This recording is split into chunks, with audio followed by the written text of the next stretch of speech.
Deus continue nos abençoando. Eu quero que você abra sua Bíblia em Juízes, capítulo 11. Quero meditar com você nesse texto. Juízes, capítulo de número 11.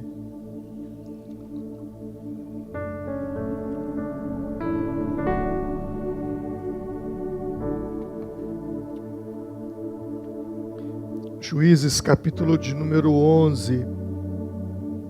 Versículo de número 1 a seguir. Hoje, dia dos pais, quero falar com você sobre as cicatrizes da paternidade. E nós vamos aprender um pouco, é uma passagem que eu gosto sempre quando se fala de pai, depois do filho pródigo, essa é uma passagem que mexe comigo. Versículo 1. Era então Jefté, o gileadita, valente e valoroso, porém, filho de uma prostituta. Mas Gileade gerara a Jefté. Também a mulher de Gileade lhe deu filhos.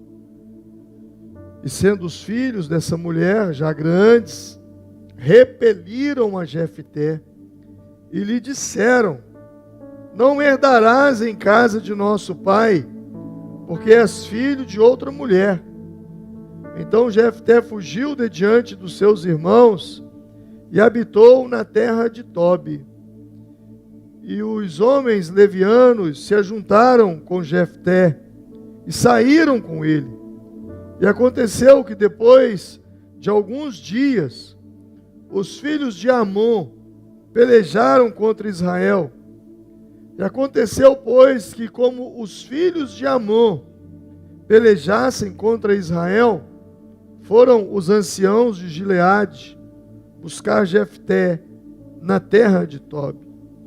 E disseram a Jefté: vem e sê-nos por cabeça, para que combatamos contra os filhos de Amon. Porém Jefté disse aos anciãos de Gileade: porventura não me aborrecestes a mim, e não me repelistes da casa de meu pai? Por que, pois, agora viestes a mim, quando estais em aperto? E disseram aos anciãos de Gileade a Jefté: por isso mesmo, tornamo-nos a ti, para que venhas conosco e combatas contra os filhos de Amon, e nos seja por cabeça sobre todos os moradores de Gileade. Então Jefté disse aos anciãos de Gileade: se me tornardes a levar para combater contra os filhos de Amon, e o Senhor nos der diante de mim, então eu vos serei por cabeça? E disseram os anciãos de Gileade a Jefté: o Senhor será testemunha entre nós, e assim o faremos conforme a tua palavra. Assim Jefté foi com os anciãos de Gileade, e o povo o pôs por cabeça e príncipe sobre si. E Jefté falou todas as suas palavras perante o Senhor em Mispa. Versículo 29. Diz assim: então o Espírito do Senhor veio sobre Jefté, e atravessou ele por Gileade e Manassés, porque passou até Mispa de Gileade, e de Mispa e de Gileade passou até os filhos de Amon.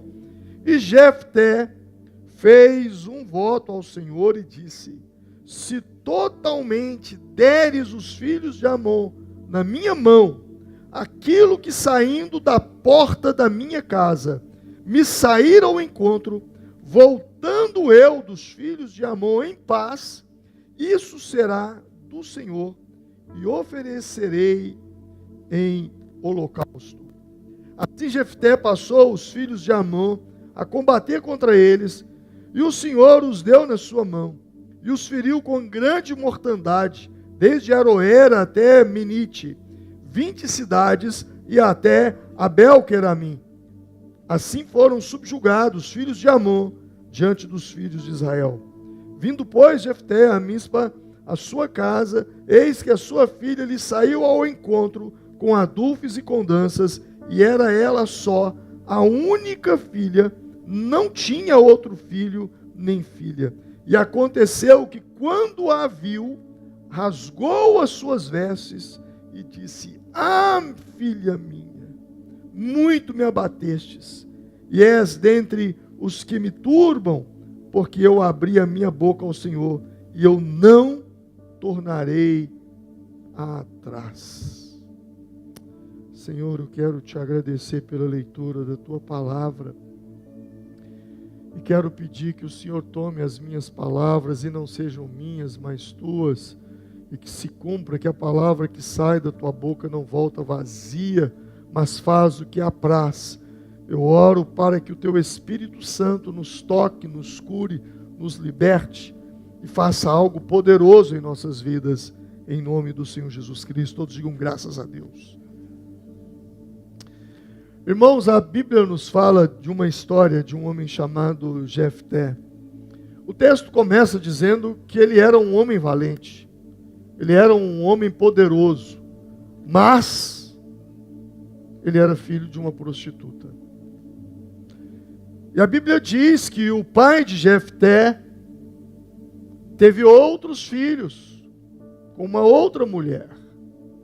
E chegado um determinado tempo, os filhos que o pai dele teve com outra mulher chegaram para ele e disseram: olha, você não tem parte na herança. E começaram a persegui-lo, e ele então fugiu. Ele saiu de casa e ele foi para uma terra chamada terra de Tobi. E lá em Tobi, a Bíblia diz que outros homens mercenários, o texto vai dizer de homens que eram marginalizados, pessoas más, pessoas ruins. O texto diz que eram pessoas levianas. E elas se ajuntaram com ele e ele com essas pessoas, e por ali ele ficou. Mas passado um tempo, os amonitas atacaram Israel. E os anciãos de Gileade, da terra de Gileade, vieram ao encontro de Jefté e disseram: olha, nos ajude, nós precisamos de você, porque estamos sendo atacados e você pode nos ajudar.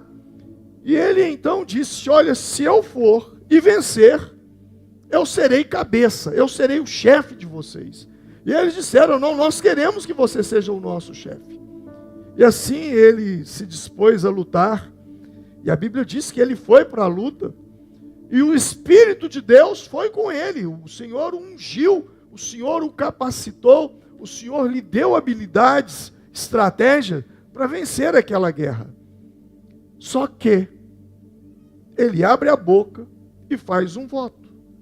E no voto dele ele diz: Deus, se o Senhor for comigo, se o Senhor me der a vitória, quando eu retornar, o primeiro que sair à porta de casa e se encontrar comigo, eu vou oferecer em holocausto, em sacrifício. E ele vence, e quando ele retorna, chegando em casa, quem lhe sai à porta? A sua única filha. E ele diz: meu Deus, e agora? Eu vou ter que sacrificar minha filha. E ele diz: minha filha, meu coração se angustiou ao te ver, porque eu dei uma palavra e eu não vou voltar atrás. Essa é a história de um homem, uma história que começa triste e termina triste.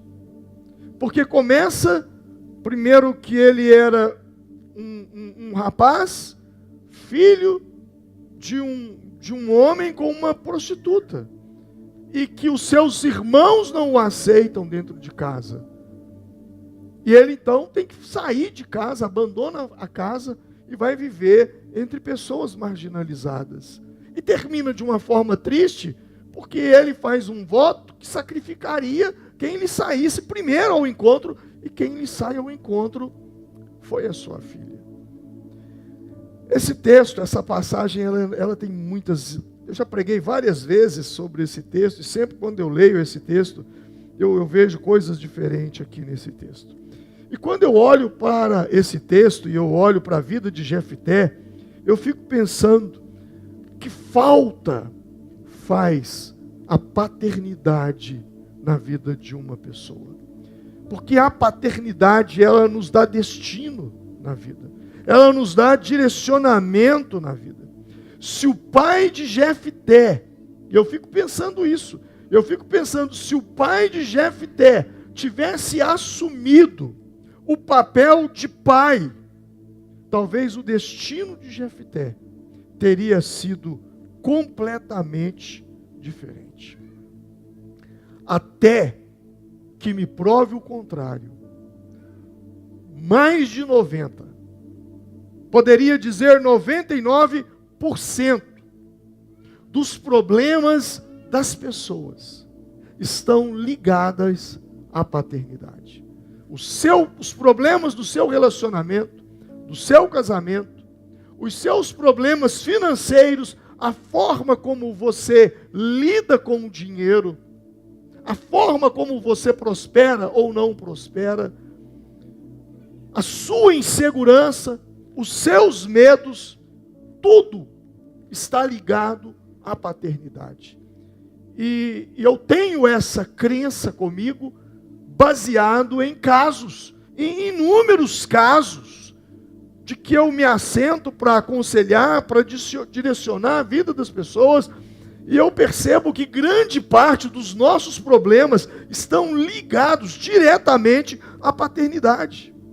Não que a culpa sempre é dos nossos pais ou foi dos nossos pais, porque há pais que realmente não sabem ser pais. Mas você há de convir comigo que também há filhos que não sabem ser filhos. E a parábola do filho pródigo que o diga. Que pai espetacular era aquele, que pai maravilhoso era aquele. Nós até pegamos aquele pai do pródigo ali na parábola contada por Jesus em Lucas como um espelho de Deus sobre nós. Então há pais que não sabem ser pais, mas também há filhos que têm ótimos pais, excelentes pais, mas não sabem ser filhos. E esse é um ponto.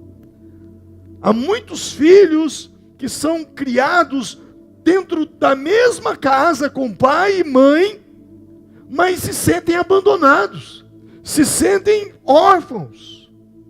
O Brasil é um país de órfãos.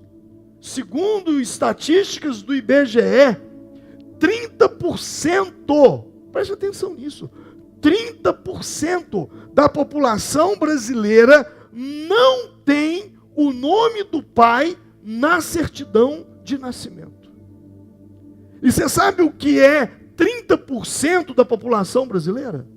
São 64 milhões e 500 mil pessoas que não têm o nome do pai na sua certidão de nascimento. É muita gente. É um número desafiador. E quando uma pessoa ela perde a sua referência paterna, ela fica desnorteada, ela fica desorientada, ela não se firma em nada. Porque a paternidade, ela determina o nosso futuro. E quando eu falo da paternidade, também me refiro, no caso, à mãe. Porque quando eu paro para analisar essa situação, eu vejo que a mãe, ela é que dá a vida ao filho. Mas é o pai que impulsiona o filho para a vida. Então a mãe dá a vida e o pai impulsiona o filho para a vida. A mãe, ela está o tempo todo envolvida com a vida do filho, o tempo todo. Menino, escova os dentes, penteia o cabelo, vai tomar banho. Isso é conversa de mãe. Porque a mãe, ela dá a vida. O pai, ele impulsiona a vida. A mãe diz, vai tomar banho, vai escovar os dentes, vai pentear cabelo. E o pai chega e diz, e aí? Sua mãe já te mandou tomar banho 5 vezes e até agora você não foi. Será que eu vou ter que entrar nesse negócio ou não? no instantinho, o banho está tomado. Sim ou não? A mãe dá a vida, mas é o pai quem impulsiona para a vida. Sua mãe já te mandou tomar banho, e aí? Vai ou não vai? O pai chega e diz, olha, você já está grande, você não vai dormir mais no quarto. Você vai dormir no seu quarto. A mãe chega e diz, tadinho, ele tem medo. O pai é que chega e diz, ei, você já está grande, não vou ficar te bancando mais, não vou ficar te sustentando mais, vai trabalhar. A mãe diz, não, tadinho, ele ainda é muito novo. E o pai diz, a partir de agora, ele vai ter que trabalhar e vai ter que dar seus pulos. Ou seja, é o pai que impulsiona para a vida. A mãe, ela carrega o filho 9 meses na sua barriga, e quem corta esse cordão umbilical é o pai. Cientificamente e espiritualmente, o filho precisa do pai e precisa da mãe, porque um dá a vida e o outro impulsiona para a vida. E quando não existe essa presença, o filho sofre de um dos sentimentos mais terríveis, que é o de não pertencer. A falta de pertencimento. Uma das coisas mais importantes na vida de uma pessoa é pertencimento. E quando você tem a sensação de que você não pertence, você está dentro de casa, mas parece que você não pertence. Essa falta de pertencimento, ela gera uma sensação de insegurança, uma sensação de que falta uma proteção, que falta identidade. Quando eu não pertenço, eu não tenho autoestima, eu não tenho segurança, eu não tenho motivação para crescer e para relacionar, eu não tenho esperança de um futuro melhor, eu não tenho um senso de valor e de propósito para a vida, porque o pertencimento não é apenas estar num lugar, ou fazer parte, não, é a necessidade mais profunda de ser aceito, de ser reconhecido.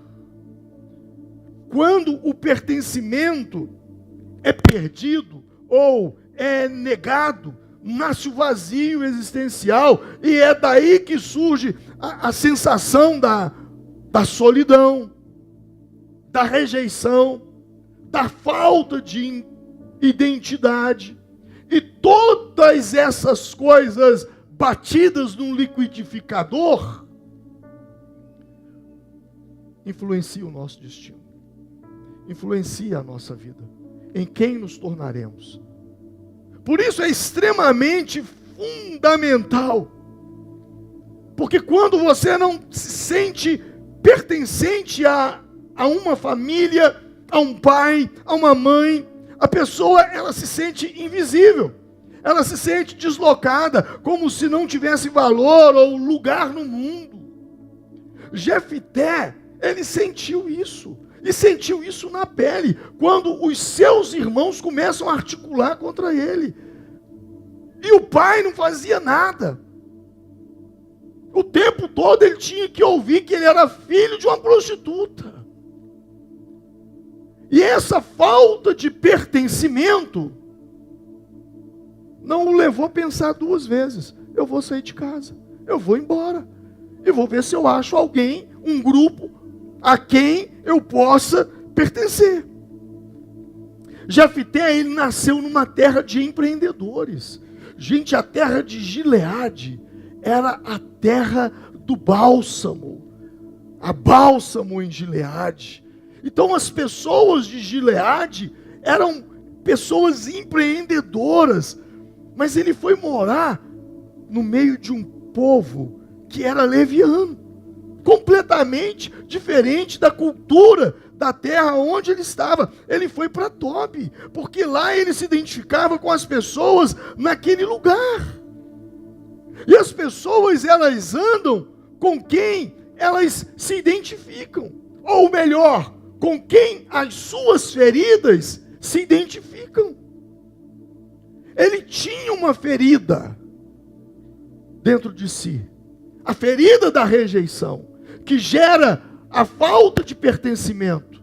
E agora ele encontra um bando de pessoas que também não tinham pertencimento. E ali ele se encontra.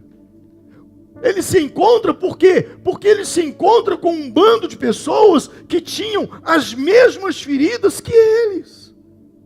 Observe a pessoa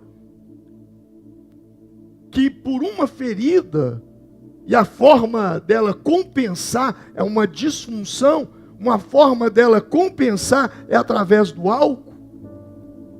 Observe as pessoas que são alcoólatras. Elas só andam com gente alcoólatra. Observe a pessoa que tem um vício em droga, em maconha, cocaína, crack, sei lá o quê. Ela só anda com gente que também tem a mesma ferida. Olha o fofoqueiro, para pegar mais leve, se você acha que é mais leve. Com quem que fofoqueiro anda? Com quem? Com um fofoqueiro. A minha mãe, desde criança, dizia isso.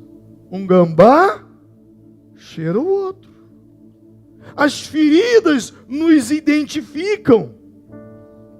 Muitas das nossas amizades são por causa das más amizades, das más companhias, são por causa das feridas que nós carregamos. E aí eu me identifico com a ferida do outro.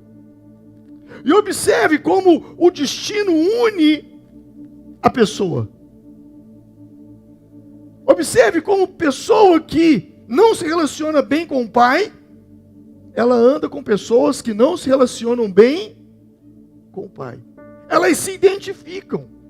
Não que elas sentam e conversam sobre isso. Não, não é sobre. O seu próprio inconsciente a leva para aquele tipo de relacionamento. Quando pessoas se encontram com Jesus, elas mudam as amizades. Por quê? Porque as suas feridas são curadas, são cicatrizadas. Jesus as cura. Ao nos encontrarmos com Cristo, nós passamos, eu poderia dizer que nós passamos a amar a igreja. Por quê? Porque ela nos gera pertencimento. E por que a igreja nos gera pertencimento? Porque ela é o corpo de Cristo. E nós passamos a fazer parte do mesmo corpo. Paulo, escrevendo aos Coríntios, capítulo 12, 27, ele diz: ora, vocês são o corpo de Cristo e cada um de vocês, individualmente, é membro desse corpo. Há uma identidade em nós. Nós fomos batizados nas águas. Sim ou não? Todos passamos pelo mesmo batismo. Nós recebemos o mesmo Espírito Santo. Está aí dentro de você, está dentro de mim. Nós passamos por um processo de arrependimento, de transformação, de nascimento de novo. Somos novas criaturas. Entendemos que somos templo do Espírito Santo. Participamos da mesma ceia.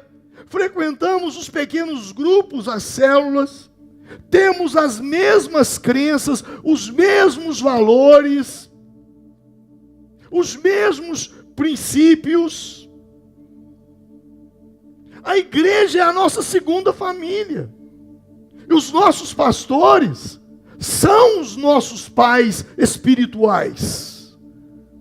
Por isso a igreja, ela gera essa sensação de pertencimento. Eu acho interessante quando uma pessoa começa a frequentar a igreja, ela fala assim: ô pastor, lá na sua igreja é bom demais, eu estou gostando. Aí passa um tempo, ele fala assim, nossa pastor, a nossa igreja é muito boa, eu estou gostando. Já não é mais a sua igreja, é a nossa. Nossa, porque eu faço parte, porque eu me identifico, porque eu conheci pessoas que passaram por problemas, por situações e se encontraram em Jesus e receberam a graça de Jesus, graça essa que eu também recebi e que fui transformado por ela, pelo Evangelho, pela palavra. Ou seja, nós temos muito em comum. A falta de pertencimento, ela nos empurra para coisas erradas na vida. No caso de Jefté, não foi simplesmente uma escolha, eu vou morar lá na terra de pessoas que são levianas, não.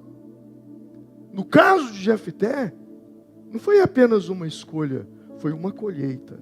Uma colheita que foi plantada pelo Pai. Muitos de nós recebemos colheitas em nossas vidas que foram plantadas pelos nossos pais. A colheita é nossa, a semeadura foi deles, seja bom ou seja ruim. Muitos de vocês estão desfrutando de uma vida que os seus pais, os nossos pais, pagaram um preço, serviram ao Senhor. Da mesma forma, o outro lado também acontece, do lado ruim. Os seus irmãos não o aceitavam. E por que os seus irmãos não o aceitavam? E esse é um problema seríssimo, porque provavelmente a mãe julgava os filhos contra o outro filho, porque não era filho dela. E por outro lado, Gileade era omisso. Ele não preparou os filhos para aceitar o irmão. E aqui fica um ponto de atenção. Porque quando você se casa com uma mulher que já tem filhos, ou com um homem que já tem outros filhos, você se casa sabendo. E quando você se casa com alguém que já tem filhos, você sabe que está entrando numa família que não está começando do zero. Você está entrando numa história que já existia antes de você. Se você conhecer uma pessoa e ele já tinha filhos, você precisa entrar nessa história sabendo que ele não pode, não deve, não é saudável abrir mão dos filhos para ficar com você. Você precisa aceitá-lo e aceitar os seus filhos. A grande encrenca aqui é por causa disso. Aceitar os filhos do outro é aceitar parte da história daquela pessoa com quem você se uniu. Há uns 15 dias atrás, eu conheci alguns irmãos e nós estávamos numa outra cidade e nós fomos almoçar num determinado momento. E aí eu perguntei para esse moço, sentou perto de mim, e a gente conversando, e eu perguntei para ele, e aí, você já é casado? Ele falou, sou casado, pastor. E eu falei, quantos filhos? Você já tem filhos ou não tem filhos? Ele falou, tenho 7. Eu falei, o quê? 7 filhos? Eu tenho 7 filhos. Rapaz, você não brinca em serviço mesmo, hein? Que isso? Ele falou, não, deixa eu te contar a minha história. E quando ele começou a contar a história dele, eu parei de comer. E fiquei olhando para ele, falei, pastor, a situação foi o seguinte, eu me casei, tive um casamento, e tive 2 filhas desse casamento, e o que eu não sabia, é que a minha mulher estava me traindo, e algumas pessoas me alertaram, mas eu não acreditei, até que o meu pai chegou para mim e falou, olha, está acontecendo isso. E aí então eu comecei a ficar atento com relação a isso e realmente descobri que a minha esposa, a mãe das minhas filhas, estava me traindo com outro homem que era casado. E quando eu a confrontei, ela teve que falar a verdade. E ali então o nosso relacionamento acabou. E eu fiz a pergunta. E ela ficou com o cara? Não, porque ele era casado. A esposa dele ficou sabendo, se separou dele. E eu me separei da minha mulher. E aí o Senhor entrou na minha vida. Se não fosse o Senhor na minha vida, eu não sei o que teria acontecido comigo. Mas aí eu fui sentar com a ex-esposa do cara que estava ficando com a minha mulher. Para saber. E ela abriu o jogo. Falou, olha, eu já desconfiava, mas eu não tinha certeza. E ela, essa mulher, tinha 2 filhos com o marido. E aí ele se separou da mulher, a mulher se separou do marido, e aí eles começaram a conversar, se consolar um ao outro. O que deu? Casaram. Eu falei, cara, você é incrível, viu? Lá de baixo você foi lá para cima, cara. E aí, com essa esposa dele agora, ela teve gêmeos. E aí ele tem 4 e 3, 7. E aí ele me contando essa história, eu não estava conseguindo comer, porque eu estava pensando assim, naquelas novelas, né? Aqueles negócios assim de televisão. Eu falei, como é que acontece? E ele falando, pastor, olha, eu e minha esposa, nós somos felizes, Deus tem me abençoado. E os filhos dela, que era do outro, esses meninos, eles me tratam como um pai, e eu os amo como se fossem meus filhos. Sabe, quando ele falou aquilo, eu vi que os olhos dele se encheu de lágrimas, e eu também comecei a engolir meio que seco. E eu disse, você fez de um limão uma limonada. E hoje ele serve a Jesus, ele é crente no Senhor, a esposa muito crente no Senhor. Sabe, essas costuras da vida que vem acontecendo. Mas o ponto que eu toco nesse assunto é de como que ele abraça os filhos. E ela abraça os filhos dele. Então, sabe, é essa maturidade. Porque se você não tem essa maturidade e entrar num relacionamento assim, você vai criar um problema para a sua vida. E vai virar uma disputa interna. E muitas coisas que Deus poderia lhe dar, Ele não vai lhe dar por causa de obstáculos, bloqueios que você tem na sua alma. É o caso de Ana e Penina. Quem conhece 1 Samuel vai entender isso. Que enquanto a oração de Ana por ter um filho com Eucana era porque ela queria competir com Penina, ela nunca alcançou esse filho.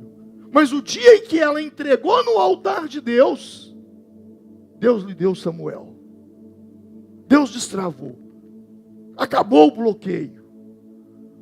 Porque caso contrário, irmãos, é gente como Jefté que vai sendo produzida. Gente que não tem pertencimento, que não se sente pertencida, que não se sente amada, que não se sente querida. E esse tipo de pessoa vai se envolver com outras pessoas.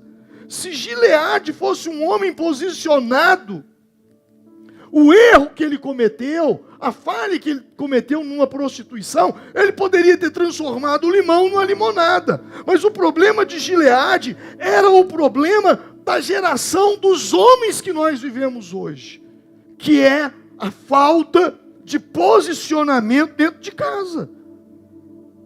Porque ele deveria ter preparado esse ambiente. O grande problema dessa geração não é outro senão omissão. Grande parte das mulheres que se sentem oprimidas não por parte de uma ação dos homens, mas pelo contrário, por falta de ação, por omissão dos homens. Enquanto Jefté está em Tobi, há uma opressão amonita acontecendo. Versículo 4 fala disso. Os amonitas atacam Israel. Mas os homens de Gileade, assim como o pai dele, o Gileade, era omisso também. E ao invés de lutar, porque havia autoridades em Gileade, mas eles omitem a autoridade e vão atrás de quem? De Jefté. Esta era uma marca dos homens daquela cidade, omissão. Assim como o pai dele também foi omisso, se omitiu diante dos irmãos dele, em vez de dar um basta, permitiu que toda aquela situação acontecesse. Para mim, a maior opressão que um homem pode provocar na sua família, na sua esposa, se chama omissão.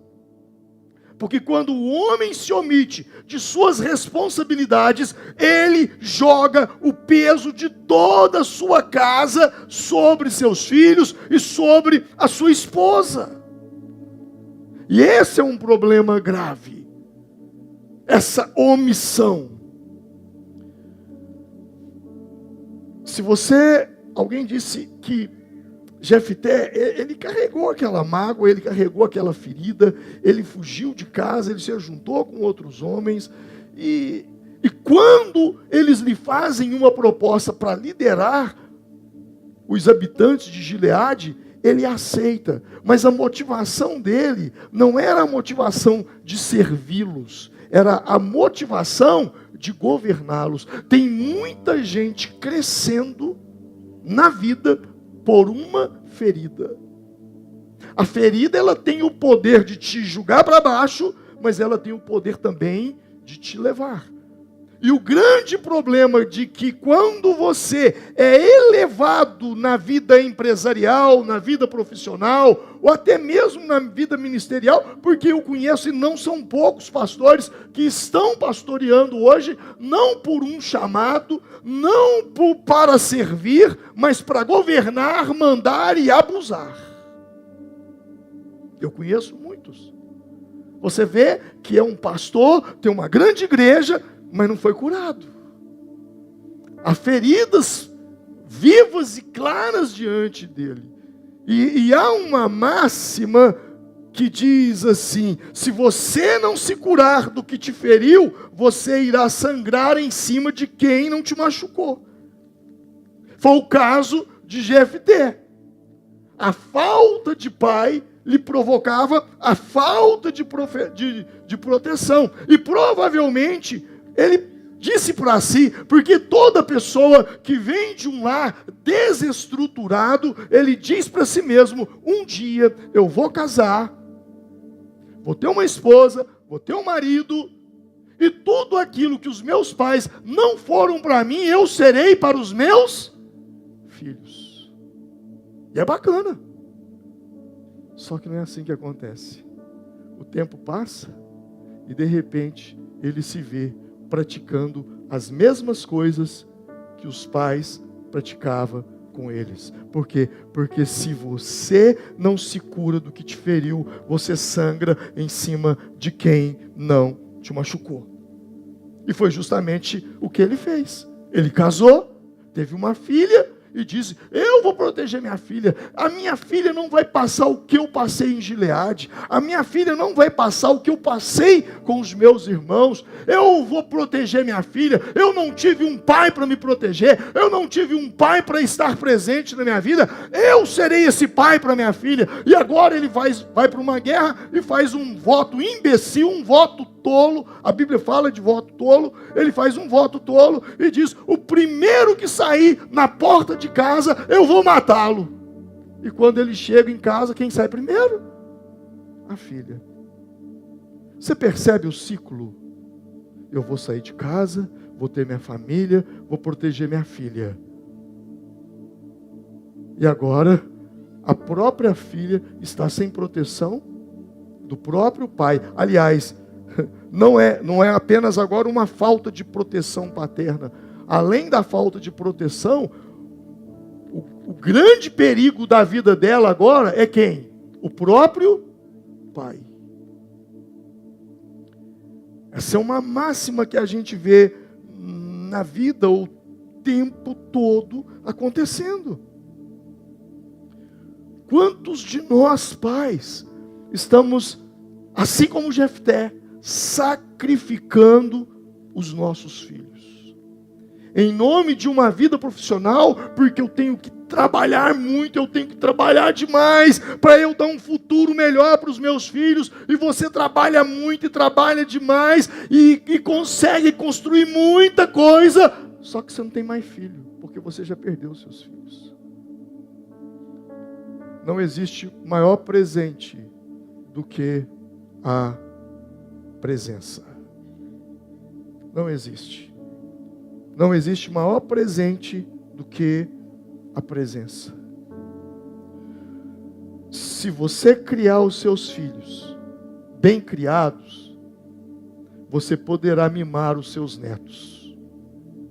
Mas se você mimar os seus filhos, você vai ter que criar os seus netos. Essa é uma máxima da vida e eu vou repetir para você não se esquecer. Se você educar e criar bem os seus filhos, você vai ter o privilégio de desfrutar e mimar os seus netos. Mas se você não criar bem, mas se você mimar os seus filhos, você vai ter que criar os seus netos. Fui confuso ou fui claro? Claro? Se cria bem os filhos, se mima os netos. Se mima os filhos, então tem que se criar os netos. É uma regra da vida. Nós vemos isso o tempo todo. O tempo todo, o tempo todo, o tempo todo. Quantos de nós sacrificamos os nossos filhos? Uns colocando regras demais. Outros não tem regra nenhuma. Vale tudo, faz o que quer, permite tudo. Gente, filho é igual uma árvore. Você vai lá, pega uma semente, planta, daí a pouco aquela semente germina, começa a crescer e vai crescendo, mas em algum momento, por alguma circunstância, não tenho propriedade para falar sobre isso, se é por causa do solo, ou por causa da forma do terreno, ou por causa do vento, aquela árvore que você plantou, de repente ela começa a entortar. Ela começa a encurvar-se. E aí o que você faz? Ou você já fez? Quem já teve uma experiência de plantar um pé de laranja, limão, sei lá o quê, e de repente ela tomar um outro? O que você faz? Você põe ali uma estaca, pega o arame, não é isso? E amarra. Para ela ficar reta, para ela crescer para o alto, em direção ao alto. E ela vai crescer, agora reta. Por quê? Porque você colocou uma estaca, porque você colocou arames ali.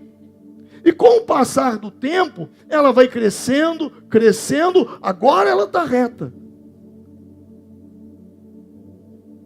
E alguém vai chegar e vai falar assim, olha, mas estranho, essa árvore é muito bonita, mas ela tem umas marcas aqui, que marcas são essas? E você vai poder dizer, é porque um dia ela se encurvou. E aí eu tive que consertá-la. Filho, não é muito diferente. A gente planta, a gente rega, a gente espera o crescimento, mas às vezes entorta. E se entortar, o que a gente tem que fazer? Usar daquilo que a gente não queria. Pega o arame, põe uma estaca para ficar reto. E aí, você tem um pastor Alvin hoje, que chega para você e diz assim, olha, meu pai pegou pesado demais comigo. Meu pai, ele excedeu. Mas eu sou grato ao excesso que ele teve comigo. Porque se ele não tivesse agido da forma que ele agiu comigo, talvez eu não seria o homem que eu sou hoje. Quantos de nós adultos, quantos de nós, graças a Deus, né? Graças a Deus por aquela terapia que eu passei quando eu era criança, terapia de chinela havaiana. Terapia melhor que teve na minha vida foi aquela.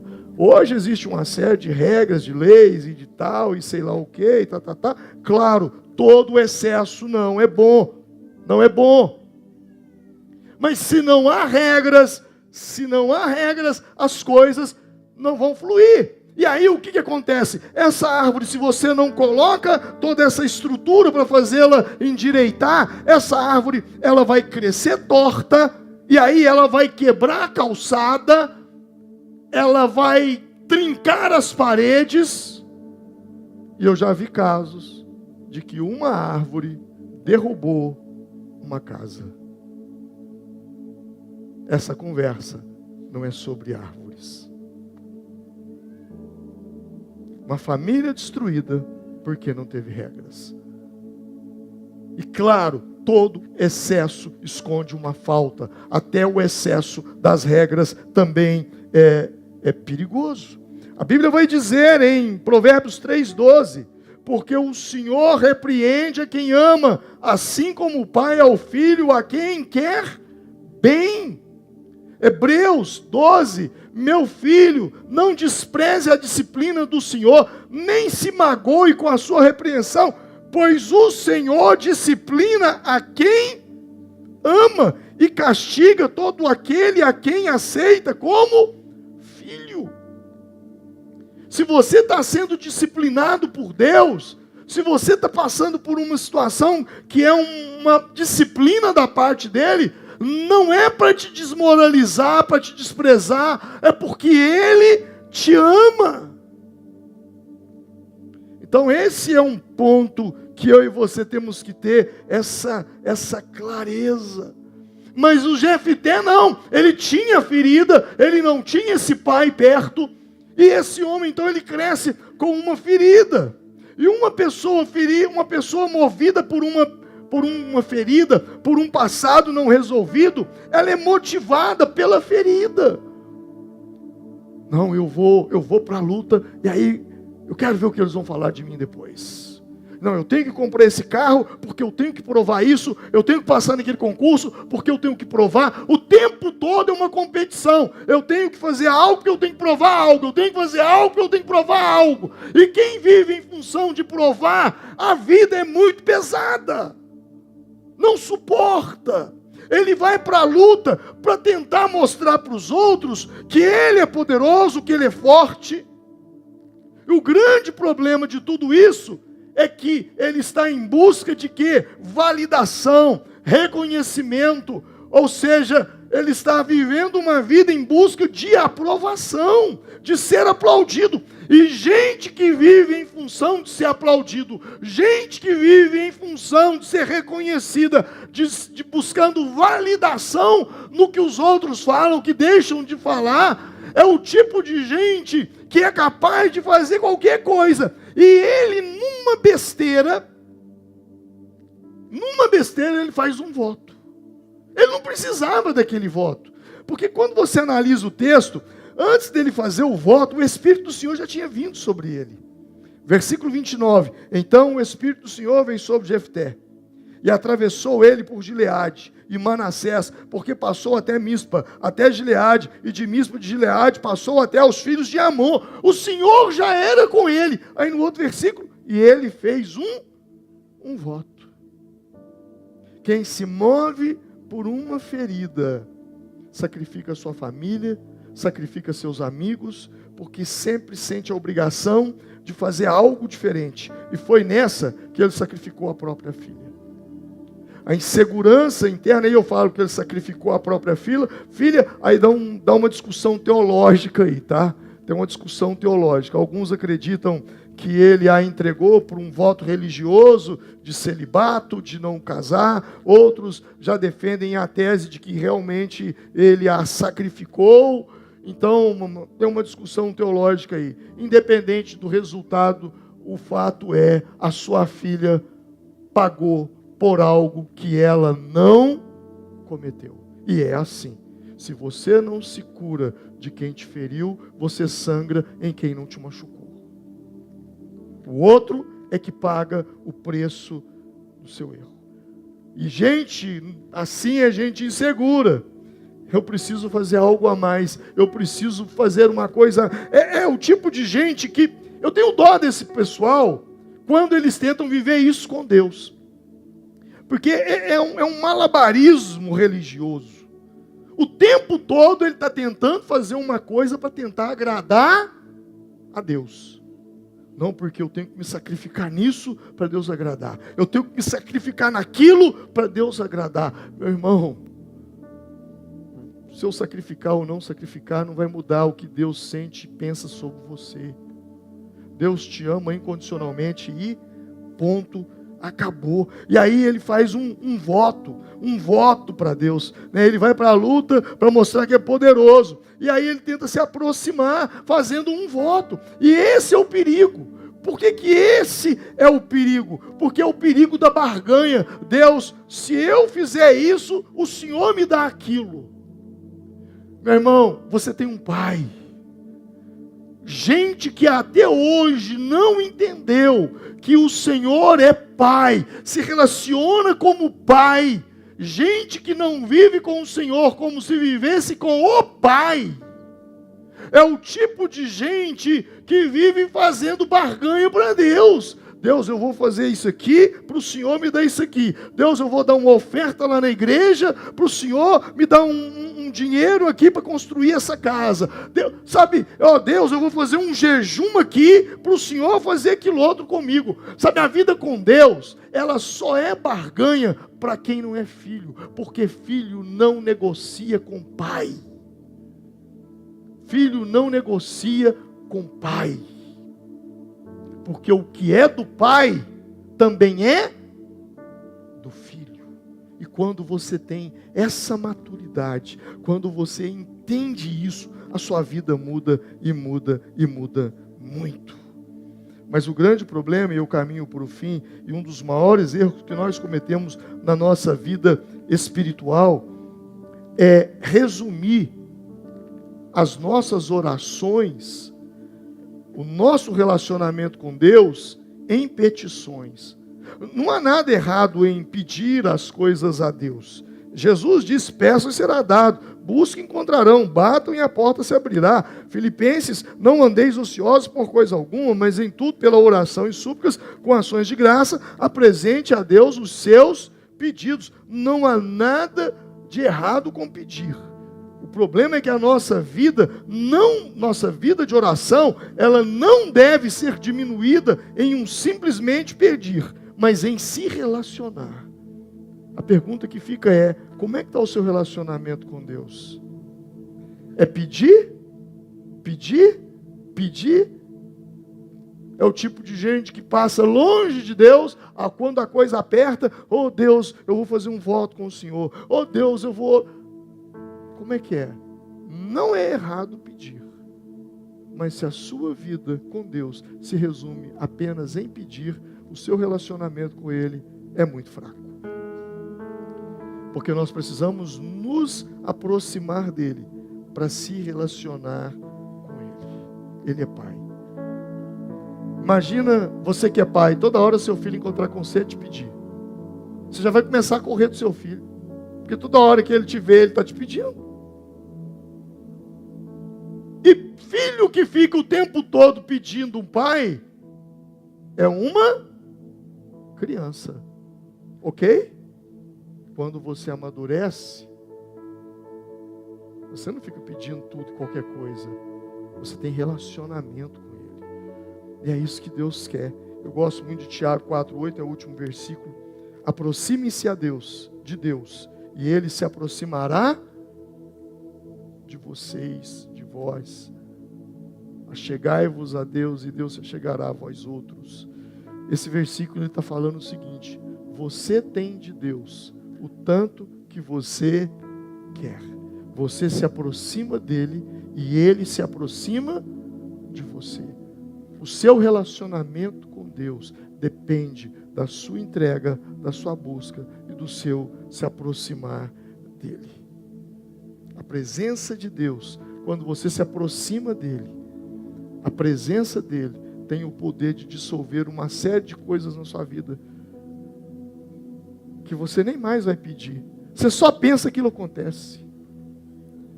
Deus abre caminhos. Você, meu Deus, como é que vai ser aquela situação? De repente surge do nada uma solução. Por quê? Porque você aprendeu a se relacionar de filho para pai. Vamos nos colocar em pé nesse momento.